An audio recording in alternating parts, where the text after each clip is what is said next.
అవసరానికై స్వార్థంతో నలుగురి జీవితాలతో ఆడుకున్న ఆడదాన్ని పతివ్రత అంటున్నారు. మరి అవసరానికై 3 నిమిషాలు పడుకున్న ఆడదాన్ని పతిత అంటున్నారు, వ్యభిచారి అంటున్నారు. మీకు తెలుసా, యుద్ధంలో కూడా ఆడవారిని చంపడానికి అనుమతి లేదు.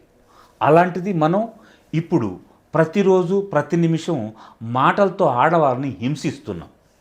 దయచేసి మీకు గనక వీలైతే ఆడవాళ్ళని మాటలతో హింసించకండి.